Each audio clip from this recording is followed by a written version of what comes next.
Grace, how do you explain it? How do you explain something that allows you to wake up every morning? How do you explain something that meets you in the joy and finds you in the sadness? How do you tell someone not to give up when things seem hopeless, that there is something available that can bring them through? How do you explain something that makes room for everyone? How do you explain that there are always second chances, that you're not guilty even after everything you've done? How do you explain something that you don't deserve and you haven't earned, but yet you still receive? How do you explain something that is so freely given and yet so easily refused? Grace, it just sounds too good to be true.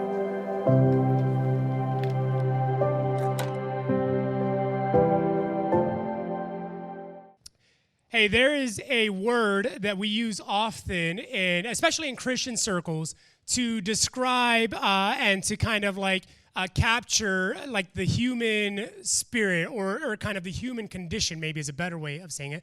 And a word that we use or ascribe to, as I said, the human condition. This word is a word called brokenness. And it's something that we speak of. It's something that we talk of. It's a word that a lot of times we will use in Christian circles, in church settings, to talk about or to reference, people and what's happening in their lives. And if you've been around church or if you've been around other Christians, you've maybe heard things like, the world is broken, or we're all broken in need of God's healing or God's grace. And so it's a word that's maybe familiar, but not a word that we so easily or frequently define. And so I wanted to kind of give a working definition for today, because what I want to talk about is this word brokenness, and I want to speak to this kind of human condition and the accuracy that is kind of tied in that word. And so when I talk about brokenness, this is how I'm kind of defining it. Anything or anyone that is damaged or defective, seemingly beyond one's own ability to repair. When we talk about brokenness, or when Christians talk about brokenness, or we hear someone speaking about God ministering into the broken places of the world, what they're often referring to or describing is this very thing. Anything or anyone that is damaged or defective, seemingly beyond one's own ability to repair. Now, we see this, there are causes of this, and there are evidences of this in the natural world, in the world around us, right? So there's a whole lot happening, a whole lot being said and spoken about and being done to try to combat and fight the issue of climate change. There's a brokenness in the world. When we talk about climate change, or when people talk about climate change, what they're saying is that things are not the way they're supposed to be. And unless things change, unless people revert cycles, unless industries or businesses or nations collaborate and work together, they are speaking to something that is not right, something that is almost seemingly irreparable. You might say, oh, you're on that woke stuff too. Listen, the Bible talks about this. In Romans, it talks about how the world is groaning in pains ever since the fall of man. So climate change is really just an indicator of the brokenness of this world that the scripture talks about. But we don't just see brokenness in our world, in our physical world. We see brokenness in others, right? There's things like gun violence or wars breaking out all over the world right now, all tying back to a brokenness where people are unwilling to reconcile, where people are unwilling to settle their differences, where people are thinking, that's mine, I should take control of it, or I don't like what you did in this situation, so I should respond aggressively. Individuals, nations, people groups, all across, we see this brokenness where people are seemingly incapable of responding to life circumstances or the conditions or the cards they've been dealt in a way that would seem decent or honorable. And so we see the brokenness play itself out across our world in the lives of other people. But then let's be honest, it's easy to point the fingers at others or other places, but there's brokenness also within ourselves. There's brokenness within us, a brokenness that seems that makes us feel that I am damaged, I'm defective, beyond my own ability to repair. You talk about things like mental health illnesses, anxiety, depression, where people feel like, man, I can't break this bond. I can't get past this moment. I can't overcome this situation. I need help to get through this. I need something that's going to help me get on the other side of this. You talk about problems like addiction.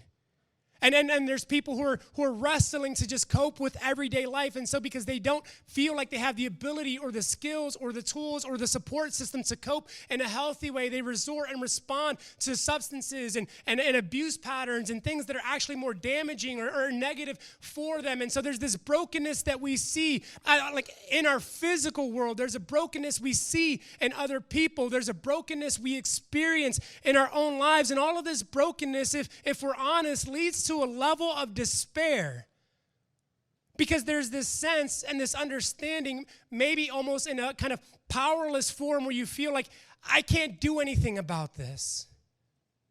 I can't change the circumstances in that person's life that would maybe help them respond differently.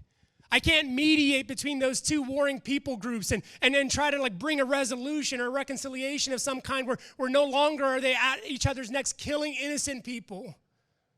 And I can't fix myself no matter how much treatment I get, no matter how many doctors I speak to, no matter how much medication I get. Yeah, it helps numb or it helps alleviate, but it doesn't help free. And so all of that brokenness leads to a level of despair where we're not sure what to do. We're not sure how to overcome it. We're unaware of any ability to fix it or to move past it. But it's in these broken places and it's in these broken spaces that I have witnessed and that I have seen the grace of God maybe take on its most practical form.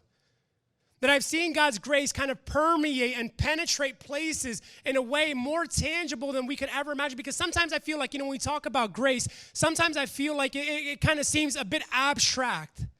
Like grace, okay, grace, yeah, I got forgiveness of sins. Okay, cool.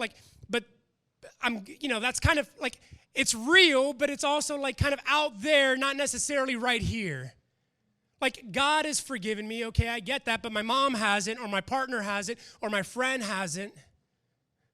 And so there's this aspect of grace that feels or seems a bit kind of distant, remote, abstract, maybe immaterial, if I will, kind of ethereal, like just out there.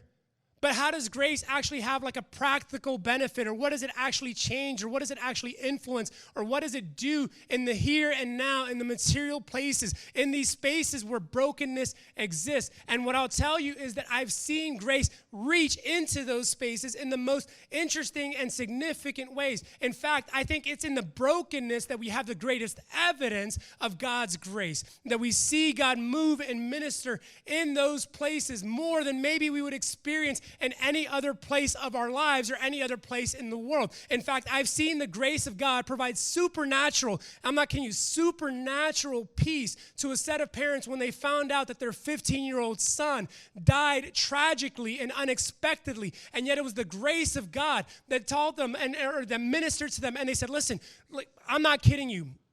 True story. Talking with the mom 4 days after her son passed away. Asking her how she was doing. And she said to me, Ricky, I just gave God thanks. When Caleb was born, I knew God entrusted him to me. And so when he passed, I said, God, thank you for giving me 15 years with your son. How else can you describe that other than the grace of God? I've seen the grace of God fill a woman with overwhelming joy despite the fact that she just received a terminal cancer diagnosis. And now she's been living nearly 2 years. They told her she had 18 months to live. She's been living nearly 2 years, and she's filled with joy because she recognizes that every day with her 3 kids is a grace from God.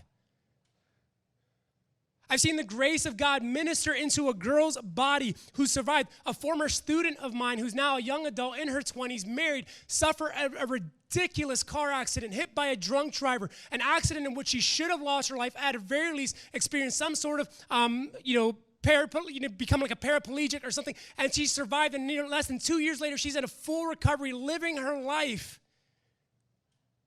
And it was the grace of God that spared her, and the grace of God that has strengthened her. I've seen the grace of God. It has been a privilege to see the grace of God in my friend's life. After he blew up his marriage and his career, and it is God that has been working in his life to redeem him, to restore him, to stand him back up on his feet, to give him what he could never have had on his own.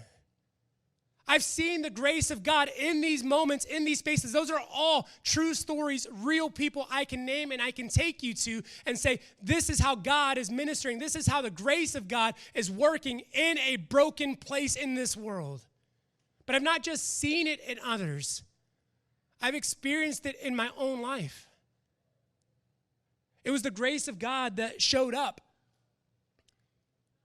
in the form of an English teacher who would just sit and listen and ask questions while I was struggling emotionally and mentally, trying to grapple with my parents' marriage falling apart after a tumultuous marriage, separating and ultimately divorcing. And it was this teacher who just stood there and said, hey, you can skip the next class and just sit here and talk to me if you need someone to talk to. It was the grace of God that showed up in the form of a youth pastor who came to my home and spoke encouragement and spoke life and called out potential in me after I'd been arrested. And said, Ricky, I see so much more in you. The only person at that time in my life speaking anything positively about what I could become. And it was the grace of God that set me on the right path in my 18, 19-year-old self when I had no idea where I was going. I really had no idea what I was supposed to be doing or how I was going to get to do what I was supposed to be doing. And it was the grace of God that just set me on this course and said, this is where you're going to go to school. This is going to be your major. Literally, I'm not kidding you. I'm first generation born here in the United States, the first person in my family to go to a higher education institution in the United States. I didn't even know there was such a thing as majors. I didn't even know there was multiple. I went to a Christian college. I didn't even know there was more than one Christian college. And I showed up to this school, and people were like, what's your major? And I was like, what's that? And they're like, that's that thing that you choose that tells you what you're going to do. I had no idea, and it was the grace of God that said, Ricky, I've got you exactly where I want you. And led me forward despite not knowing any of those things. It was the grace of God that gave me a profound level of strength and appreciation when my dad was diagnosed with an aggressive form of cancer in 2010. And we were separated, he in Florida, me in Washington State, by 3,000 plus miles. And yet it was the grace of God ministering into me, giving me strength to believe for healing, giving me strength to pray for my dad, giving me strength to go and do, even though I felt helpless, even though physically I was separated and there was nothing I could do practically.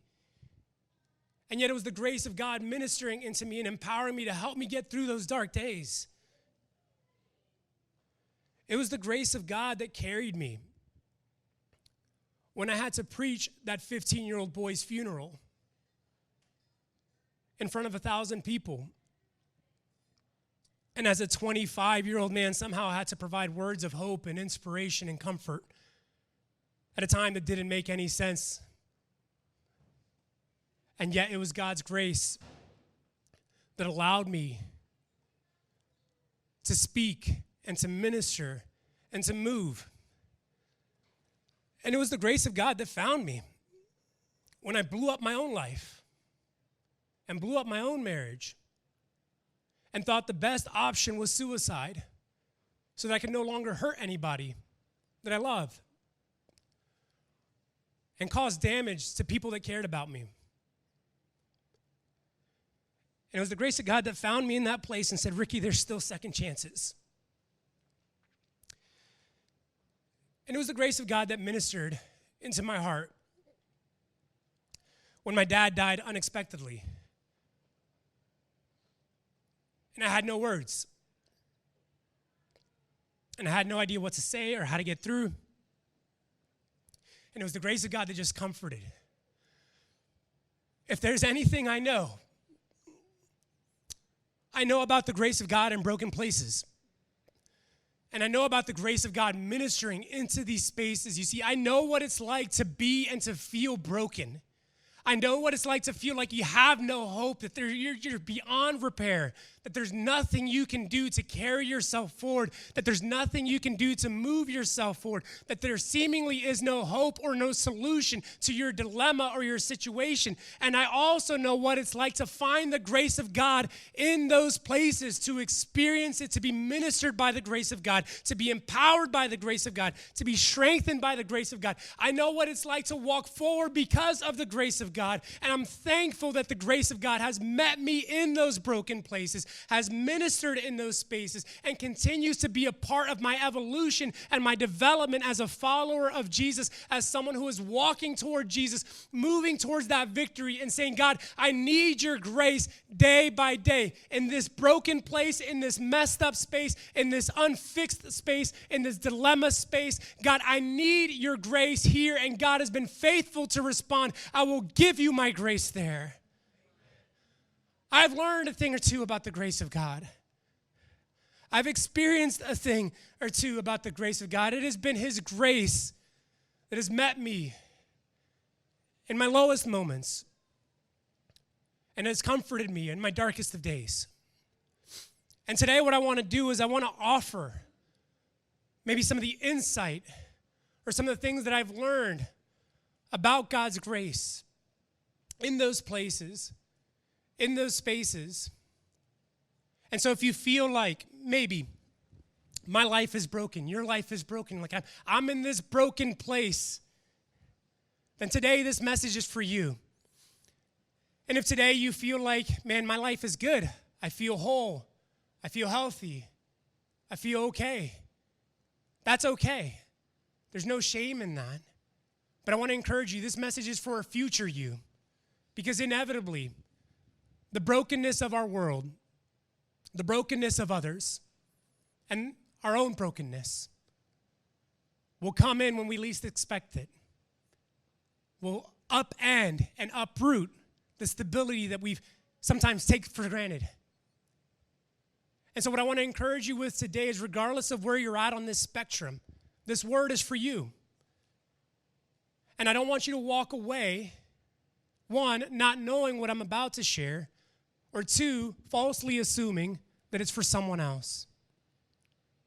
And what I want to share very practically is how you can encounter the grace of God in that brokenness, because one of the things about brokenness is that it makes us feel inept. And it makes us feel like there is no hope or no solution or no path forward. And so I want to simplify things if I can in such a way that gives you a path so that you can step forward to encounter and to experience God's grace in the midst of your brokenness. So I'll start simply with this. Step one seems quite obvious. Seek God's grace, not his relief. Seek God's grace, not his relief. You know, our brokenness hurts. My brokenness hurts.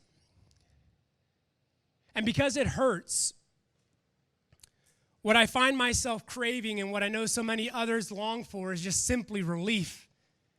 I just want this to be over. I just want this to be done. I just want this to be finished. So much so that in my own life, I was willing to contemplate suicide as an out. As a way of saying, this is the relief that I need. And this will put an end to the hurt. We're not very interested in learning in the midst of our brokenness. We're not curious about what God is doing. Oh, what are you up to, God? I'm really interested in what's happening in the midst of our brokenness. We're not really interested in much anything other than relief. But relief is not always what God is interested in. In fact, the Apostle Paul wrote about this same dilemma where he himself questioned, where he himself begged for relief. This is what he says in 2 Corinthians chapter 12. He says, so to keep me from becoming proud, I was given a thorn in my flesh, some sort of physical ailment. We're not sure what it is, but he described it as a thorn in my flesh. Who here has had a thorn in their flesh, like an actual thorn, like poke them, prock them. Okay, several people, then you know and you can testify that if something is described as a thorn in the flesh, it's not pleasant. I was given a thorn in my flesh, a messenger from Satan to torment me and keep me from becoming proud. Look at this, verse 8. 3 different times I begged the Lord to take it away. Now let me just pause here for a moment. I'm going to go out on a limb and I'm going to bet. Paul's spiritual, but I'm going to bet he begged the Lord more than 3 times. I'm going to assume that maybe this was kind of an ongoing dialogue, but there were like 3 desperate times where he's like, enough is enough, God. I need alleviated. I need this alleviated. I need relief, Lord. And it goes on. Each time God said, my grace is all you need. My power works best in weakness. So then Paul concludes, so now I am glad to boast about my weaknesses so that the power of Christ can work through me. That's why I take pleasure in my weaknesses and in the insults and hardships and persecutions and troubles that I suffer for Christ. For when I am weak, then I am strong. You see, Paul recognized, God, I am desperate for relief. I need something. But when God spoke and God said, each of those times, my grace is sufficient for you, Paul began to see he didn't get it the first time because he went back a second time. God spoke the same answer the second time. Paul still didn't get it, went back a third time. And God said, my grace is sufficient. And finally it clicked for Paul and he recognized and realized that God's grace is about more than his relief. And so if he could seek God's grace in his hardships, if he could seek God's grace in his persecution, if he could experience and find God's grace in his difficulties, if he could obtain God's grace in his suffering, then he would embrace it because what he recognized was that God was doing something greater, something beyond the simplicity or the necessity of his relief. And I think so many times we miss this because we're just so desperate for relief. We just want that out. We just want that escape route. We just want that ability to like stop hurting, stop feeling pain. And it doesn't always work that way. I'll take you back to 2010. Beginning of 2010, I started reading through the Bible in one calendar year. It was the first time I ever did it. And I was reading through the scriptures and I came across a passage in Philippians chapter 3 near the start of the year. Philippians chapter 3, the Apostle Paul writes this in verse 10. He says, I want to know Christ and to share in his power and partake in the fellowship of his sufferings. Now, it's a verse I've known for a long time. It's a verse people have prayed for a long time. It's a verse that's very familiar. But what I realized in that instant was that for so long, my life, my faith had been predicated on, God, I want to know Christ and the power of your resurrection. But I want nothing to do with the fellowship of your sufferings. But the power of Christ's resurrection lies in the fact that he suffered. There is no resurrection without death. And this word just struck me. And I began praying, honest to God, I began praying, Lord, I want to know the power of your resurrection, and I'm willing to share in the fellowship of your suffering. So, Lord, this year, if it requires suffering in order to know and understand your power, then, Lord, I'll embrace it. If it means I have to suffer, then God, help me to suffer in a way that brings honor to you and is reflective of Christ. If it means someone I love has to suffer, that feels even worse because they didn't ask for it. So Lord, help me to share in their suffering. This was spring of 2010. It was August of 2010 that my dad was diagnosed with cancer. And that diagnosis became a catalyst for many reasons. But immediately I began to recognize that my dad's cancer was an answer to my prayer. And so I started praying, God, we need your grace. If my dad is healed of this cancer, your grace will be obvious. If my dad is not healed of this cancer, you will need to make your grace obvious. I was 24 years old. I was living in Washington State, married just a couple of years. We had no child at the time. We had no kids. And Krista started talking to me about wanting to have a kid. Come home and like the DVR has like bring home baby and stuff. And you're like, what the heck? This isn't the time. And I wasn't really, I wanted kids eventually, just not then. But this diagnosis started to change some things in me. You see, I didn't grow up with my grandparents. My mom's mom died giving birth to my mom's younger sister. Her dad suffered a stroke when she was 16. He wasn't treated right away, and he passed away when she was about 21 years old. My dad's dad, I remember him, but the only memory I have of him is literally at his deathbed as a 5-year-old kid. My dad and his mom didn't have a great relationship. She passed away when I was 18. So I didn't really have my grandparents in my life. My wife, on the other hand, had her grandparents, grew up with her grandparents, had a great relationship, still does with her grandparents. And I started to rethink and reconsider this, should we not have a kid?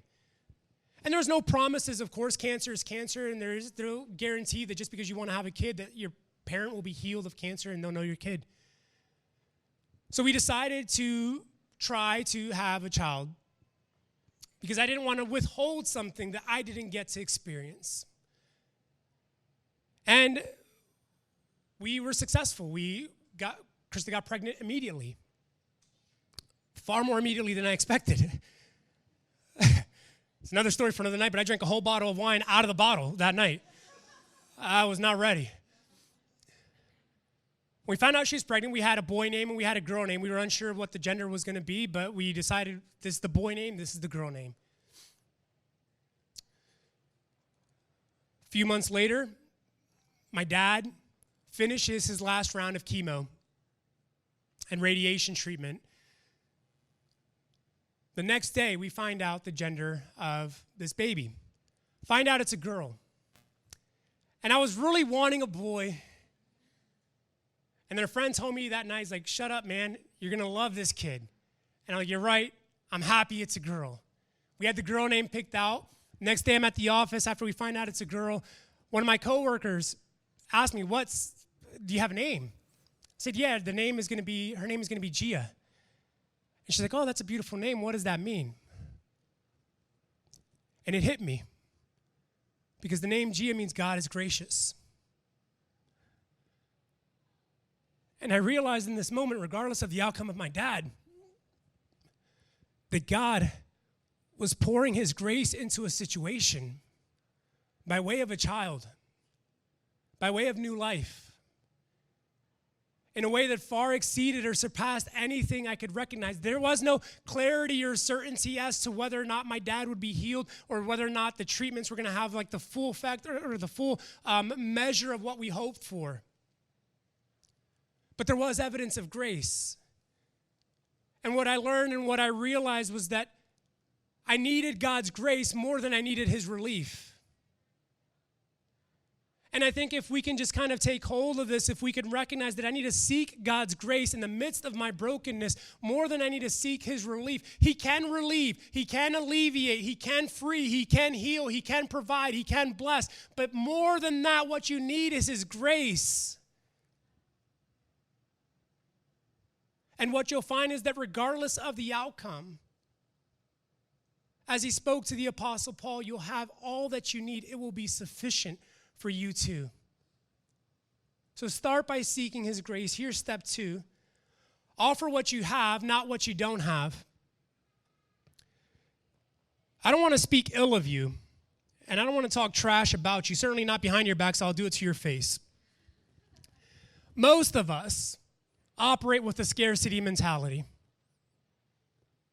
Most of us operate with a scarcity mindset. What I mean by that is that we look at what we don't have. And we're quick to account and take register of everything we don't have. And then we use that as a justifiable means for why we can't do certain things or why we shouldn't do other things or why we shouldn't take these certain steps. My bad. And why we shouldn't do the things that God wants us to do.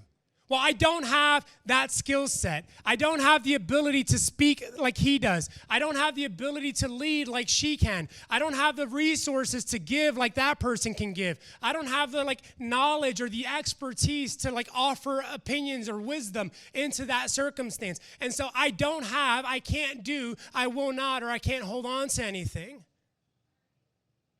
And that scarcity mentality and mindset only gets further exasperated in our brokenness. Because then we think, well, look at me. I'm a mess. I have nothing to give of value. I have no meaningful way to contribute. Even if I offered something, it wouldn't be enough. It wouldn't be good enough. It wouldn't be sufficient. It wouldn't be accepted. It wouldn't be worthy. And so we think about all the things we don't have rather than considering, why don't I just offer what I do have? You see, we think, well, God wouldn't want it anyway, but that couldn't be further from the truth. I love what King David wrote in Psalm 51. David wrote this: "You do not desire a sacrifice, or I would offer one. You do not want a burnt offering. The sacrifice you desire is a broken spirit. You will not reject a broken and repentant heart, O God."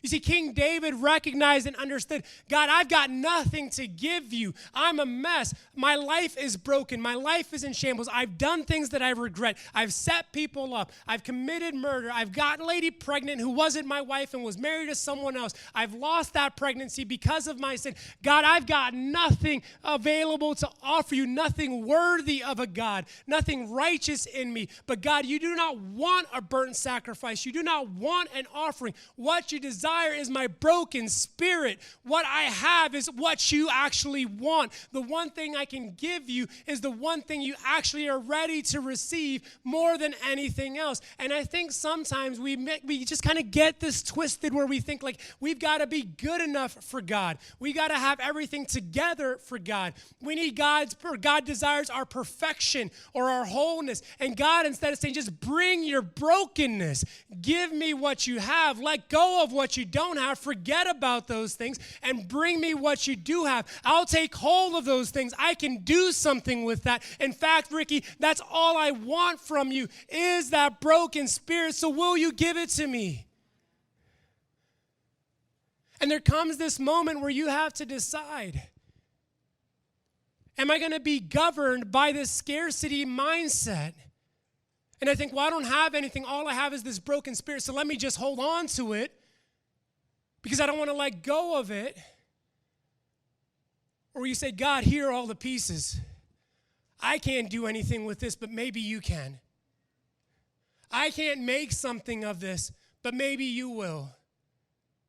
I don't know where to begin, but you do. And so, God, here is my brokenness. It's not too messy. It's not too irreverent. It's not too lost. And it's certainly not beyond your redemption. So God, take my brokenness. Offer what you have, not what you don't have. Third and final step I'll share with you. Similar to the first, but different. Choose God's presence, not your deliverance. Choose God's presence, not your deliverance. I think similar to the scarcity mindset, many of us operate with an escapist mentality. Get me out. Move me out of here. I've seen it on the uber Christian side, can't wait for Jesus to come back, then all these problems will be fixed. Literally, I have a family member who everything is when Jesus comes back, I'm like, lady, we're here. I believe Jesus is coming back, but he's not here right this minute, so let's do something about it. And her mindset is stuck in this, when Jesus comes back, everything will be better. And I'm like, well, he's not coming back. Maybe he's waiting on you to make things better right in this moment. Maybe you're not on that uber Christian spectrum, but you're just looking for the way out. You're just looking for something to kind of move on. You're just kind of ready for the next chapter to begin in this story. You're ready actually for the entire book to be closed and move on to write a new book. You're ready for something different. You're just like, get me, like I need my deliverance. I need something to move on to. And instead, God's like, hey, I'm just actually trying to meet you right there. You're trying to get over there, but God's like, I want to meet you right here. Again, David writes in Psalm 34:18, he says, the Lord is close to the brokenhearted. He says, the Lord is close to them and he rescues those whose spirits are crushed. See, David recognized that there was a proximity that God desired.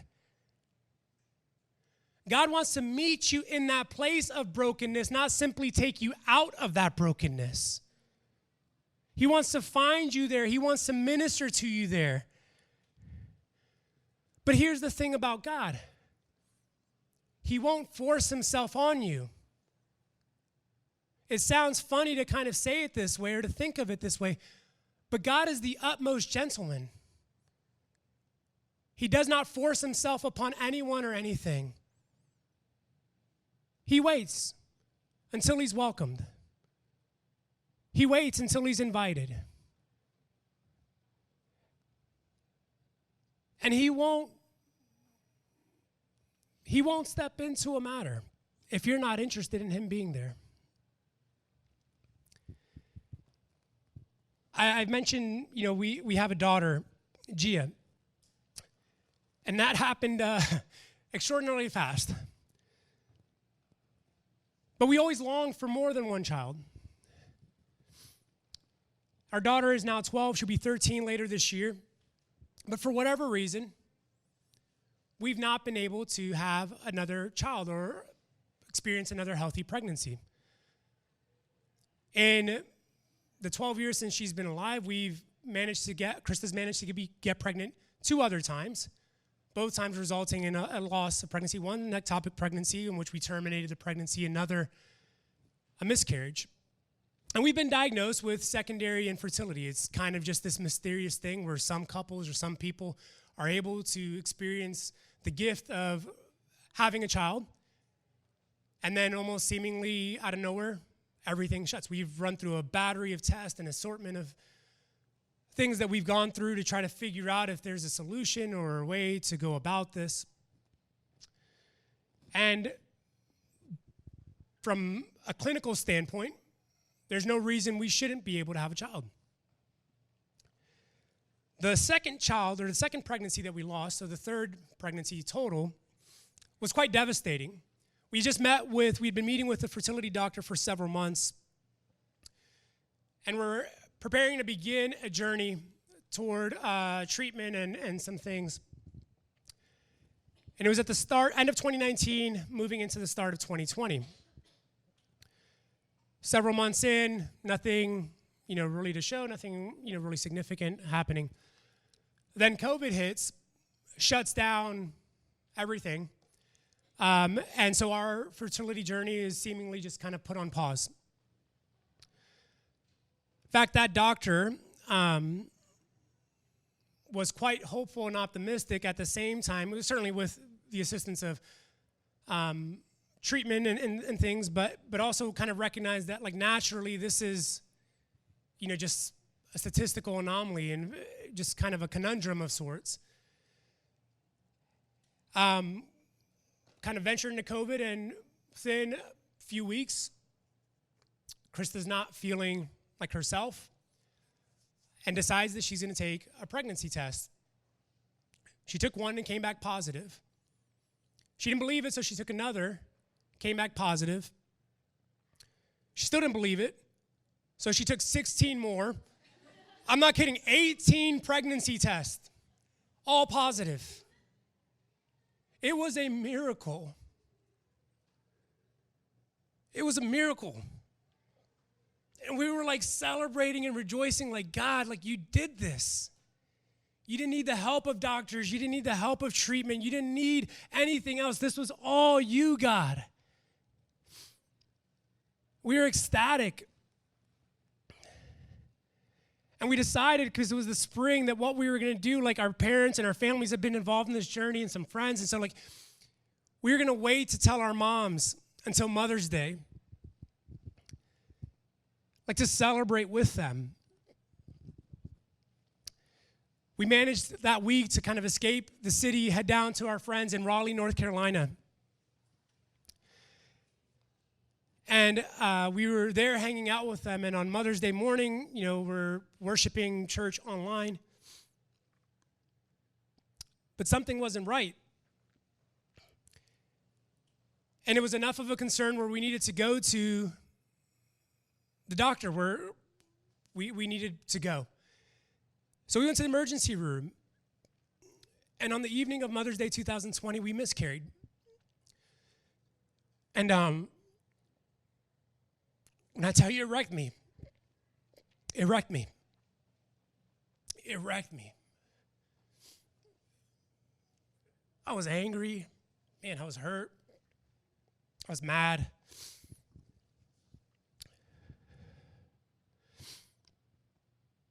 And it went over a year where God was not speaking into this. And that made me more angry than just about anything else. Like, God, you're loving, you're compassionate, you're gracious. And yet in this area of hurt, this, like the wound of this, with such depth, like, God, you're not saying anything, you're silent. And one day, I don't know what changed, but one day he spoke. And he said, Ricky, if I would have spoken, you didn't want to hear what I had to say. And he was right.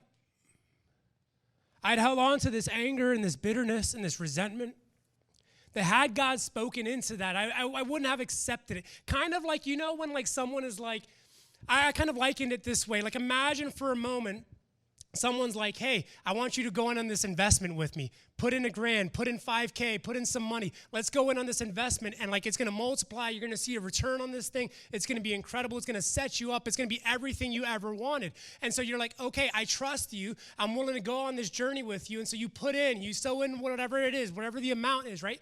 And then they take advantage of you, or that money disappears and that return is not there. And it's not there, not because the investment was faulty, but it was something just, it seemed almost kind of like something just didn't seem right. It seemed kind of twisted in the way that it happened. And so then that person later comes back to you and is like, hey, listen, I know that was hard, but I've got this opportunity for you. And if you just would be willing to put in a little bit more money, or kind of step in a partnership with me, in an agreement with me, we can do some things and we can go some places. You would say, no, man, I want nothing to do with that. That's kind of where I was at. And I know theologically that might be a bit twisted, but my heart was hurting. I'm not saying it was the right logic. I'm saying it was my logic. And what I wanted more than anything was I just wanted my deliverance. I wanted that child, or I wanted an end of this chapter. I just wanted things to be finished. I was tired of hurting. I was tired of this pain. I was tired of being disappointed. I was so frustrated wondering why other people could have so easily and almost seemingly flippantly what we desperately wanted, yet God was withholding and continues to withhold. And listen, even to this day, this is something that I'm trying to learn. This is something that I'm trying to embrace and say, God, I want to be with you. God, I want to invite your presence into this space. I want to invite your healing into this space. God, I want to invite your heart into this space. God, I need you to minister into this broken place, because it still hurts. There's still some unanswered questions. There's still some things that I don't know of, and there's some things that I may never know. And so, God, what I know is that I need your presence and I need your grace, because I'm not sure that deliverance is ever going to come in a way that I'm willing to accept, or in a way that I'm willing to recognize, or in a way that actually feels like deliverance. Even just a few months ago, a friend was talking to me about this very thing and was saying, Ricky, well, what do you think? Why don't you guys just try to move forward with some treatment? And I told him, I said, listen, God hasn't given us the green light. God hasn't given us permission to move down that road. And so I don't want to just go and say, well, let's go with IVF and just spend tens of thousands of dollars in something without God's permission, or without God speaking and saying, this is where I want you to go. Because what I care more about today is God's presence in the midst of my brokenness than I care about the deliverance or the answer or the solution. I need God to speak. I need God to show up. I need God to minister in this place because a deliverance without healing is not going to be right. And so, God, will you please just bring your presence into this place? And that's what I'm seeking. And I don't know what you're seeking. I don't know what brokenness you find yourself in. I don't know what the dilemma is or the trouble is or the heartache is, but I know that God wants to show himself in that space. And all it takes is you being willing to invite him. All it takes is you being willing to say, God, I want your presence more than I want your deliverance, more than I want my deliverance. God, I need you in this moment. Would you meet me here? Would you show up here? Would you find me in this place, Lord God? And he will do it, and he will minister, and he will heal, and he will mend, and he will bind, and he will take what's broken and start to restore things back together. And guys, listen, I'm telling you, I'm far from perfect. I'm far from having this all figured out, but I am learning, and I am growing, and I am moving forward, and I'm encountering God's grace day by day, moment by moment, in the broken places in my life. And I'm begging you, don't give up on God's grace because your deliverance has not arrived. Don't give up on God's grace because the relief hasn't shown up yet. Don't give up on God's grace because you feel like you've got nothing to offer. God has grace that he wants to bring and that he wants to use to minister into your life today and in the days to come. This is what God wants for you.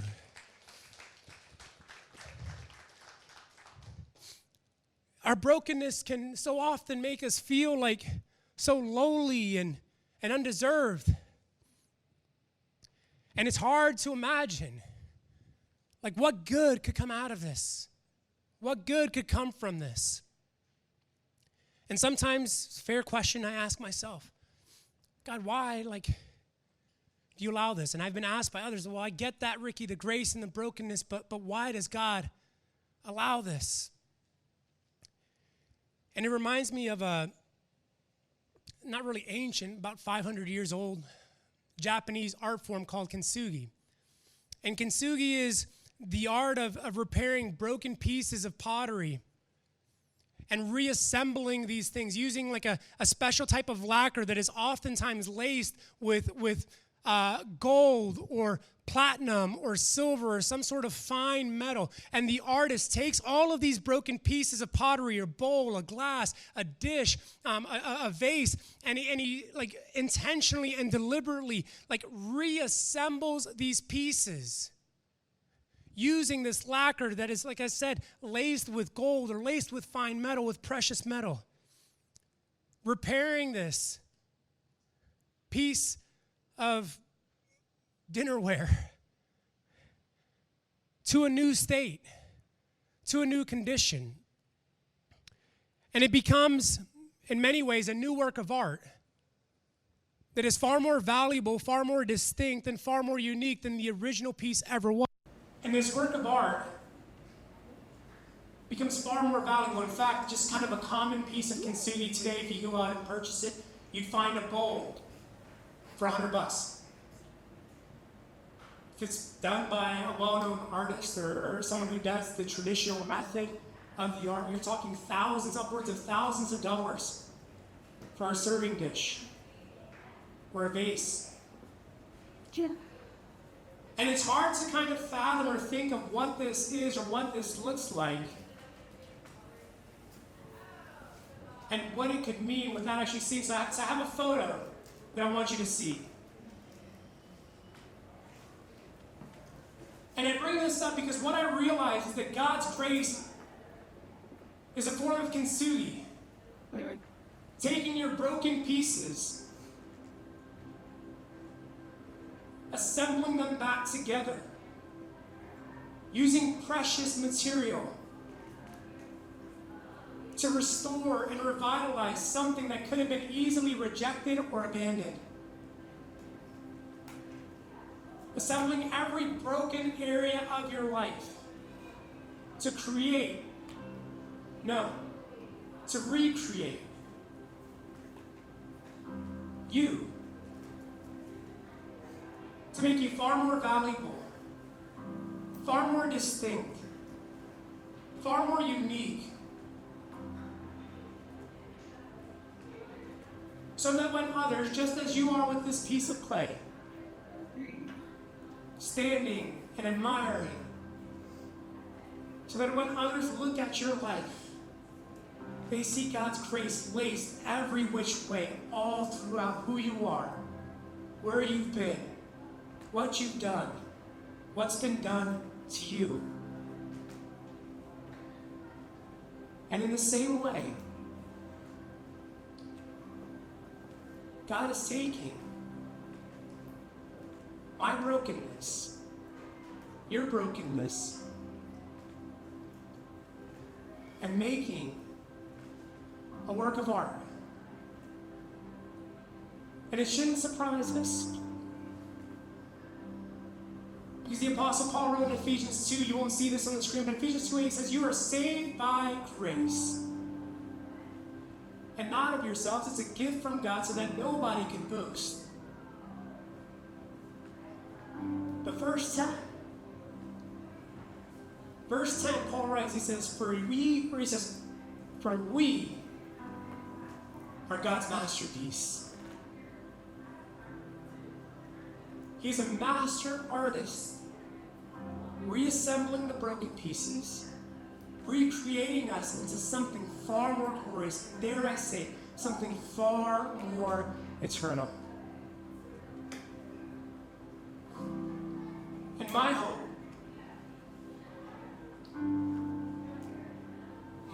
in my brokenness is that as God assembles those pieces,